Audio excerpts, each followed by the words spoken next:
Obviously, there's still a lot of commotion going on with what happened over the weekend in Vancouver, with what happened at the festival, the Filipino festival that was happening in the streets of Vancouver. And as NBC News highlights here, it says man charged with murder in car ramming a Vancouver festival crowd. 11 people were killed and more than 2 dozen others were injured during a block party celebrating Filipino culture. Police have said they are confident it was not an act of terrorism. NBC News. A man is facing charges after a car plowed into a crowd at a festival in Vancouver, British Columbia on Saturday night, killing 11 people and injuring dozens of others, police say. Kai Ji Adam Low, 30 years old, has been charged with 8 counts of second-degree murder, Vancouver police said in a Sunday evening press release. The charge assessment is ongoing and further charges are anticipated, the police said in a statement. At a Sunday news conference, authorities warned that the death toll may rise. The suspect, a Vancouver resident with a history of mental illness, was known to police. Officials confirmed the event is not an act of terrorism. So, man in his 30s with a history of mental illness that is known by police, known by medical practitioners and mental health experts, is on the streets with a car and rams into a festival, a Filipino cultured festival. To me, that just sounds insane. To me, that just sounds insane that you have a mentally ill person that is known by police to act out in certain ways and drove themselves into this crowd of people, causing mass harm and killing 11 people. And that death toll could be rising at this point. It's supposed to be a press release today. I have not seen it yet. It's probably maybe on now as we're reporting this, but as it stands, it's currently 11 people and dozens injured. Like this person, this Kai Ji Adam Low, drove his car into the crowd of people and killed a bunch of people. It would appear that mental health appears to be the underlying issue here. Mayor Ken Sim said at a news conference. So that's the mayor of Vancouver. Police describe the victims as mixed genders, male, female, and young people. They are ages 5 to 65 years old. Steve Ray, Vancouver's interim police chief, said Sunday. More than 24 more were injured in the attack, according to the police statement. Ray said earlier on Sunday that some of those people were injured critically, and some victims have still not been identified. So that's the concern there, that these people have been critically injured and sent to different hospitals in the facility. They don't know if they're going to survive out this. They don't know the likelihood that if these injuries are going to become more severe. They don't know anything about this, so this is still going to be ongoing.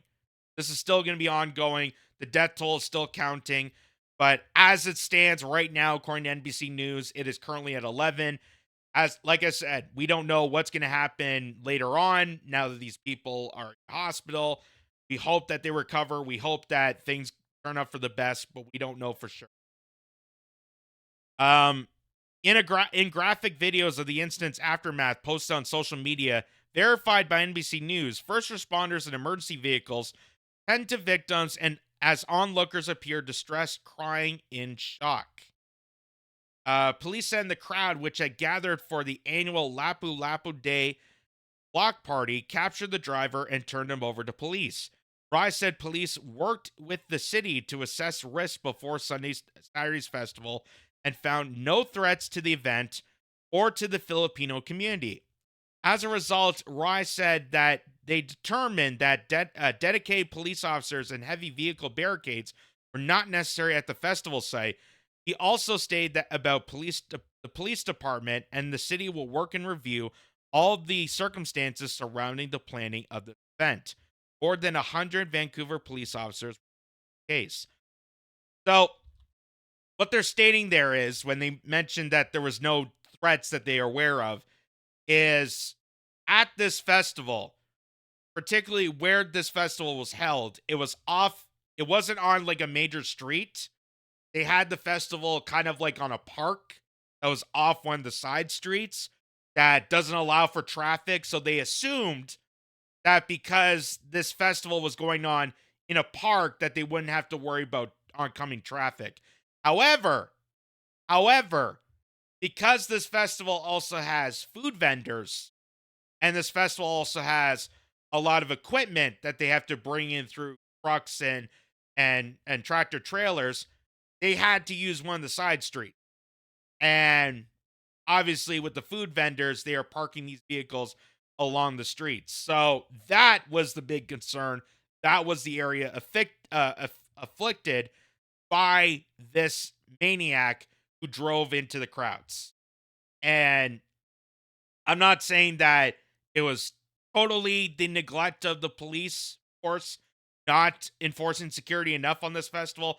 I'm just saying that if you're going to have food trucks, if you're going to have food trucks outside the main facility, then maybe you want to step it up a bit more than just saying there's absolutely no threats. That maybe you kind of want to, just for safety reasons, you want to rethink that. So that's what they mean by that. That it wasn't a rest to the rest of the festival because it was off on a local park away from major streets. But at the same time, you also had food trucks that were aligned on one of the busy streets in the neighborhood. So that was from there. So this is from the Crown Intelligence Group. And they said multiple people have been killed and dozens injured after a driver rammed an SUV into a crowd celebrating Lapu Lapu Day, a Filipino heritage festival in Vancouver on Saturday evening. Police confirmed the incident occurred shortly after 8 o'clock local time at East 41st Street, or 41st Avenue, and Fraser Street, with the driver now in custody. Eyewitness videos from the scene show severe injuries among festival attendees, including reports of a baby trapped under a vehicle. While emergency responders performed CPR on the victims, authorities have not yet confirmed information about the driver's identity or potential motive behind the attack, although video shows police arresting a 20-year-old Asian male. So, this is obviously huge, big, a lot of people's hearts were breaking. Our sympathy and condolences go out to the people of Vancouver. Obviously, thoughts and prayers with the people afflicted by this. And the sympathy was definitely out there for the rest of the country. Here's just of the examples here. So Mark Carney, for example, paused his campaign because he was supposed to go into Vancouver recently with the final days of the campaign. He then paused it because of this event. He says the attack at the Lapu Lapu Festival has left our country shocked, devastated, and heartbroken. To those grieving, to those who were injured, to the Filipino-Canadian community, and to everyone in Vancouver, Canada is mourning with you, and we are united behind you. There's Pierre Polyev at the bottom saying, we mourn the loss of innocent lives of the attack last night at Vancouver's Lapu Lapu Day Festival. My thoughts today are with the families of the victims and the entire Filipino community across Canada. And here's Jagmeet Singh, leader of the NDP party. Now, Jagmeet Singh was actually at the event. He was at the event hours before this incident happened. And he states, last night, horror struck in a place filled with joy. Just before the attack, I was at Lapu Lapu Day. I saw families gathered. I saw children dancing. It is heartbreaking to think such joy could be torn apart so suddenly. Today, we gathered. So this is devastating. This is devastating. This is definitely heartbreaking. Especially given the fact that we're just moments away from the ending of the election. We're moments away of finding a new leader, and an incident like this happens. They ruled out terrorism. They suspect that it's ruling out terrorism. We don't know for sure. But we obviously know that this man, this 30-year-old, has mental complications, has a lot of mental issues. The police are aware about it. Doctors are aware about it. Mental health advisors are aware of this. So my question to this is, just like I asked people when it came to the New York subway incident where a mentally ill man was threatening and harassing people on the subway, and Daniel Penny, who was a veteran, was aboard that same subway, got the guy down, got him out of harm's way. He unfortunately died in the incident, and people rushed to judgment to think that Daniel Penny somehow killed this man, Jordan Neely. But in result to that, what they forget to mention is that this is a man who is disturbed. This is a man with a lot of mental complications. This is a man that desperately, desperately needed some sort of help. And that is the unfortunate part of this, that this is an individual you could see definitely needed support, definitely needed to be out of harm's way. He should not be, on the streets harassing the general public, going into maniac terms like we're seeing here. And we're just leaving these people out to survive and rot on the streets instead of finding measures that could actually benefit the greater community, but also that individual, and get them out of harm's way. So this is why this is such a big deal, because we're seeing a lot more of these incidents occurring, and it all just kind of relates back to mental illness. Well, we could do something about mental illness. We could create facilities. We can bring back mental asylums. I'm a big proponent. I support the idea of bringing back mental asylums so that we get people off the streets and not threatening the security of other people, but also protecting those individuals with mental illness. We get them to safety. We get them shelter. We find them a safe place that they can hopefully manage and deal with. And we get some psychiatrists in there. We get some physicians in there. We get people that, social workers that can deal with the needs of these people instead of just roaming the streets, causing more mayhem like this. So here's Global News out of BC reporting on this. And I'm just going to show a little bit of it because it's like a 20-minute piece. But here's the incident unfolding at that event. This is the darkest day in our city's history. The actions of a single person shattered our collective sense of safety. A growing memorial in East Vancouver at the site of an unprecedented tragedy where a vehicle plowed into a crowd of festival goers Saturday evening. The tragedy, a heartbreaking end to a day that was meant to celebrate the Filipino culture. And we will come together out of this catastrophe with the support and the love from the broad community, from all of you.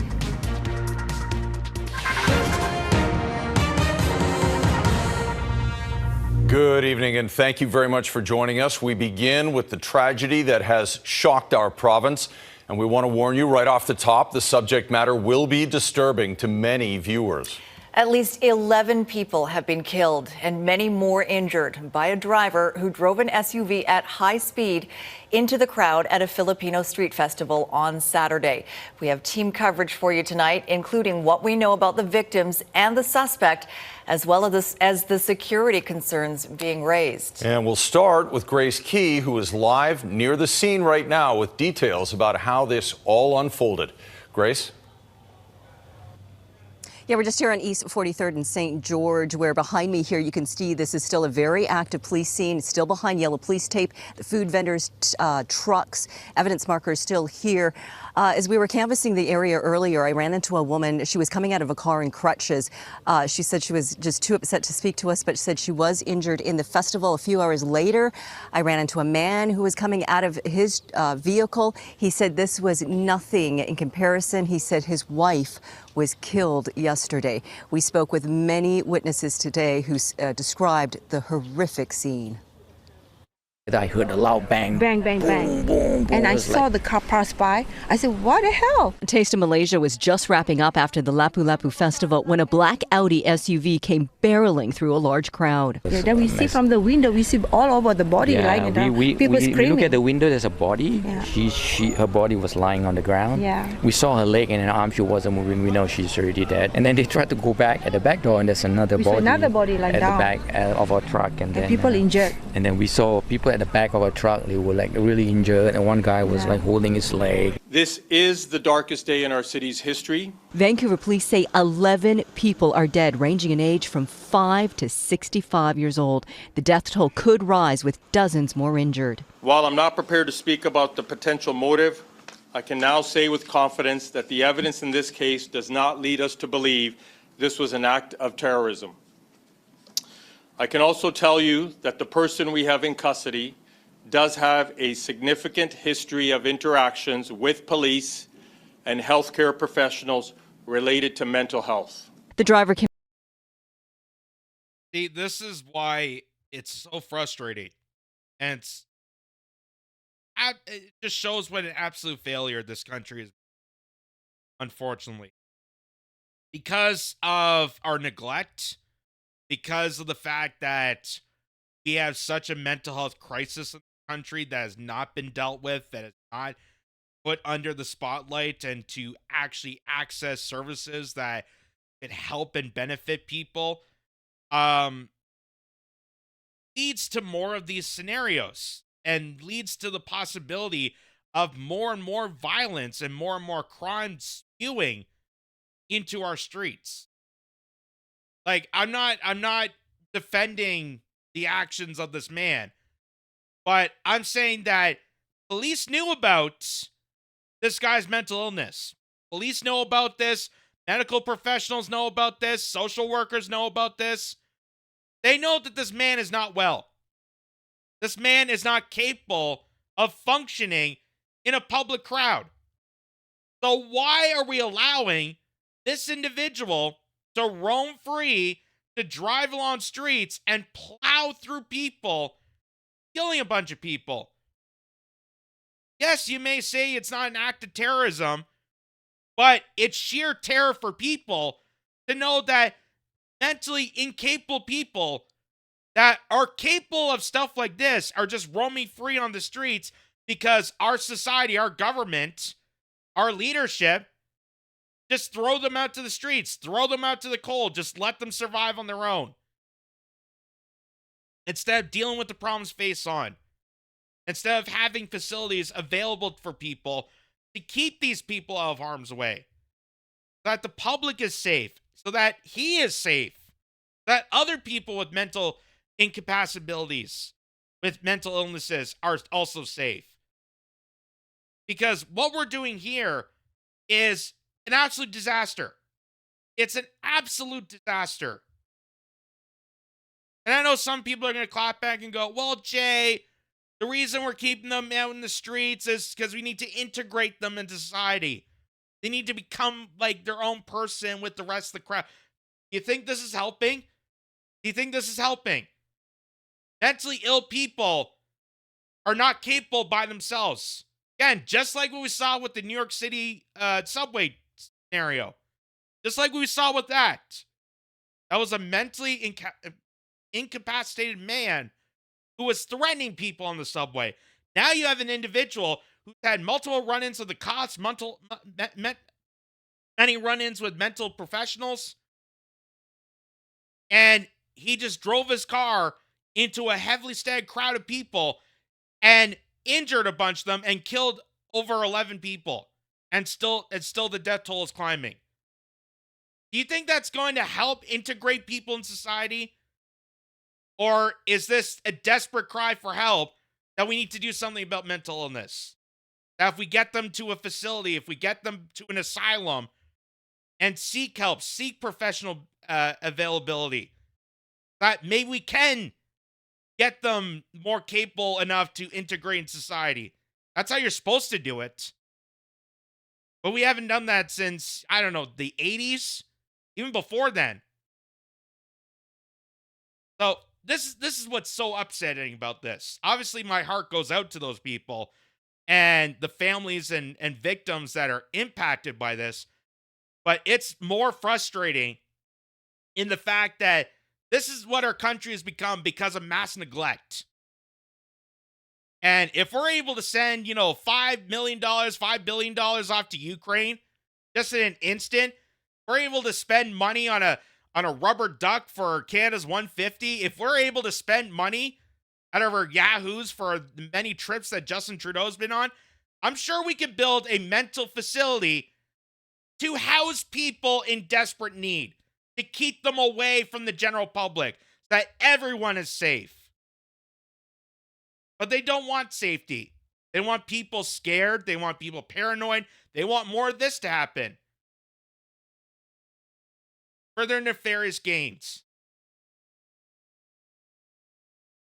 Can be heard saying, "I'm sorry," in video circulating on social media as a crowd yells at him. So far, 30-year-old Kai G. Adam Low is facing 8 murder charges. And we thought this was strange. It's very reckless to be driving so fast when there are so many people around. One neighbor was walking back from the grocery store when he saw the SUV turn onto his block. He turned left onto our street and started driving down this way, but very immediately he made a U-turn. The SUV parked off-street, and then a minute later, tragedy struck. And then I heard this banging sounds that I can't imagine.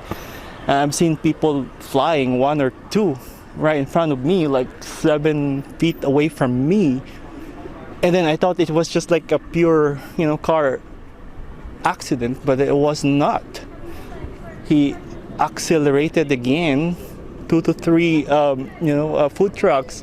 I've seen my people flying.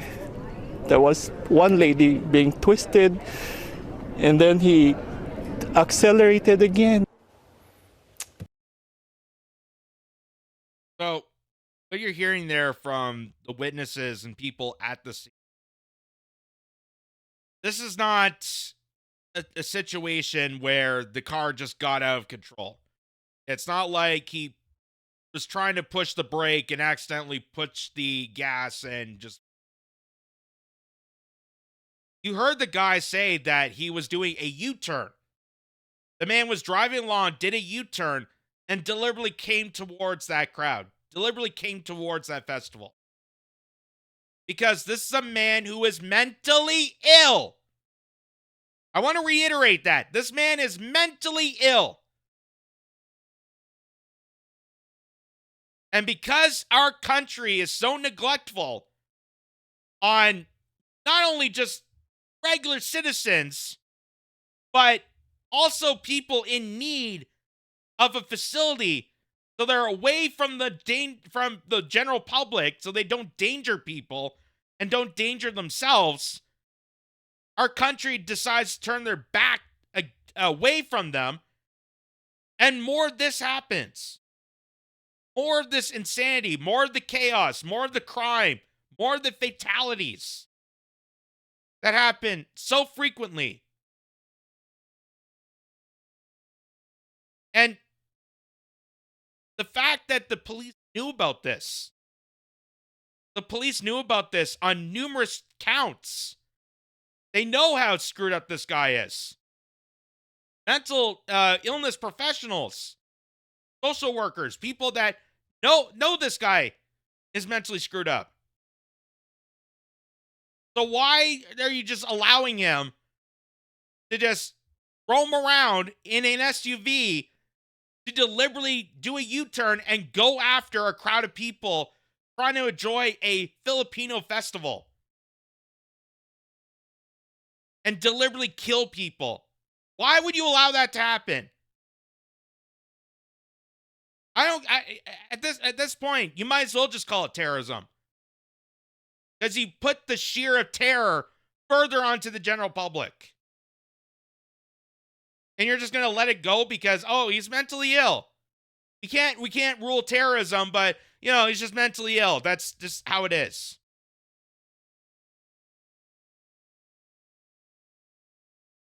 And I know people say, JJ, don't generalize it, because I know mentally ill people, there's a lot of mentally ill people that wouldn't do this. Yeah, exactly. But there's also people that would.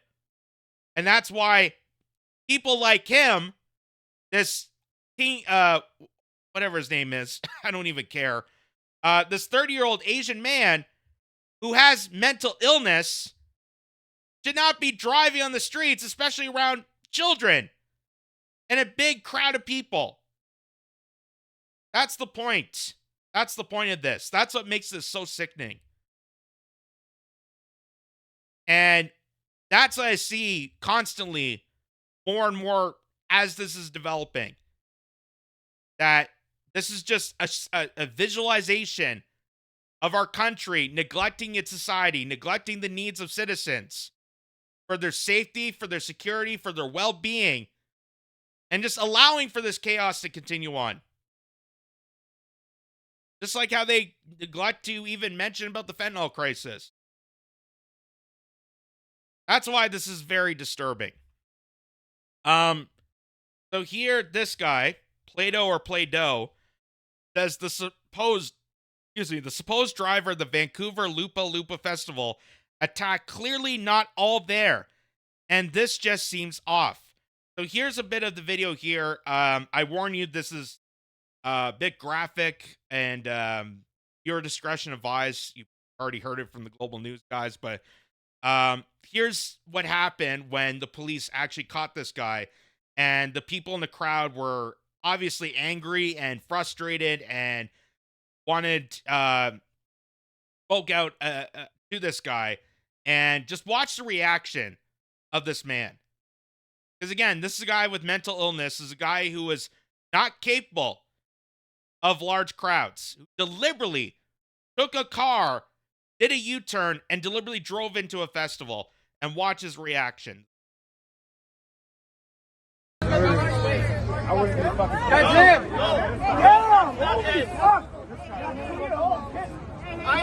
That's him! You're going to say shit! He killed a 2-year-old kid?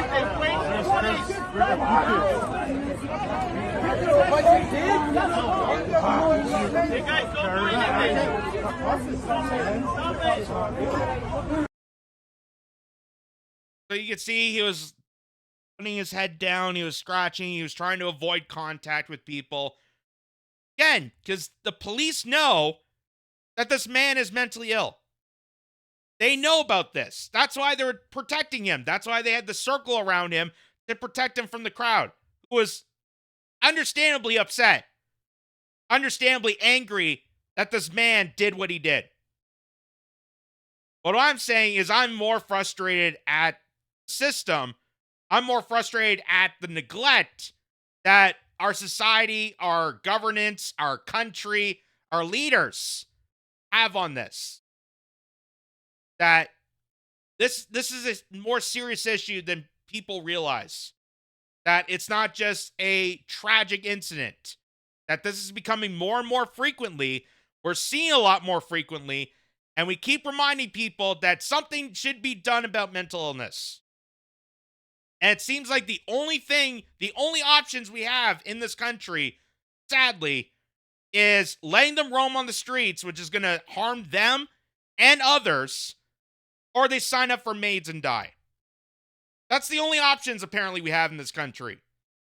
We don't have any facilities available, the access for people to deal with mental illness, which clearly this individual needs. And could have maybe avoided this, could have actually built up more, could have actually sought help. So he can be better for society, so he can be better equipped to deal with large crowds. So he wouldn't, with some mental psychos, go and engage in attacking this large crowd of people. It could have maybe been avoided. But we unfortunately don't do that in this country. And that's just so upsetting. That's so upsetting. So here's another video to show, again, viewer discretion advised, of the streets of that scene. This is live video. Someone put it on their Facebook account of just the aftermath of this horrific scene at a festival that had young kids, families. This was a Filipino cultured event. And just see the devastation. It's just absolutely horrific. Oh my gosh! You're just right here. So there's the vehicle. There's the guy's vehicle. Oh my gosh! Oh my gosh, there's a lot! Oh my gosh! Oh, Oh my gosh! Oh my god!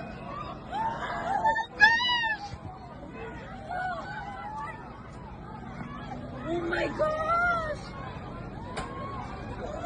Oh my gosh!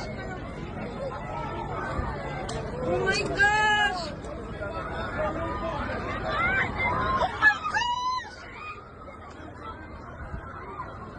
Oh my gosh!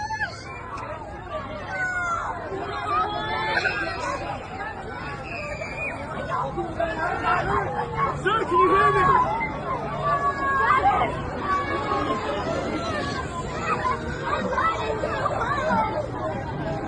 You could see just how awful the images are, how heartbreaking that is. And also just to show that because of the trucks being there, they had the food vendors park on the street because obviously they can't park in the park that they were hosting this event. This also falls into the police that, hey, if you're going to have street vendors on the actual street, that maybe you want to consider a little more action to oncoming traffic, especially mental incapacitated people, psychopaths that are driving on the street, do a U-turn, and deliberately forward into a crowd. Honestly, it is just, there's so much to this. There's so much to this, and yet so little information because of just happened recently. And just how frustrating it is. Which is why I added this little cartoon at the end here. Because this is pretty much the highlight of the whole campaign season. And this is what's so frustrating. I've written articles about this. We have discussed in length that it just seems like all the attention because of how manufactured our political parties are. All the attention's focused on Trump. All the attention's on the trade war. Who is the best leader to defy against Trump? Who is the best? And you can see the cartoon there. Pierre Poilievre, I'm the anti-Trump. Or Mark Carney, I'm more anti-Trump. And here's Canada at the bottom. In complete dismay. Our country is collapsing. And it just seems like our leaders, all they care about is who's Spartacus to go after Trump? Who is going to be the David that's going to go after Goliath? Meanwhile, our country is in such shambles right now that we're having mental psychopaths deliberately driving vehicles into a festival and killing people. Now we have fentanyl crisis that are killing 13-year-olds. 13-year-olds that are homeless, by the way. This country is such ruins, but it seems all of our leaders, all of our political parties, all of our mainstream media, dead set on Trump. Everything's focused on Trump. Because they want you to ignore all this. They want you to ignore all the crises that are happening right now because our political parties deliberately did this purposely. Chaos thrives the establishment. Chaos thrives the Orwellian nightmare that is continuing to come. And as I stated at the beginning of this live stream, no matter who gets into office, no matter who the leader comes out tonight as, we have to stay vigilant no matter what. We have to make sure that if it's Mark Carney continuing on the liberal tirade, that we got to be on his ass. If it's Pierre Poilievre assuming the position, then we got to make sure he's committed to his campaign promises. No matter who the person is, regardless, we have to stay vigilant because that is what patriotism is about. Is defending the country and defending the psychopaths that are deliberately destroying this country. Not Trump, not Elon Musk, but the people that actually have power and jurisdiction over us. That's the big thing. And the people that have power and jurisdiction could have had ways to alleviate a lot of these crimes. Alleviate so there wouldn't be the chance of a psychopath killing those people. But here we are now in 2025. It's still continuing on. And who knows? Who knows what's going to happen later on? Here, Poilievre has mentioned that he wants to do something about rehabilitation and drug rehab and bring people to facility. And I agree with that policy. I agree with the policy. I don't know if that party is going to execute. I don't know if that party is willing to actually commit to that policy because of how corrupted, how bought off our politicians are, how the parliamentary system is absolutely corrupted, corroded to the bone. That's why we're in the situation that we're in right now.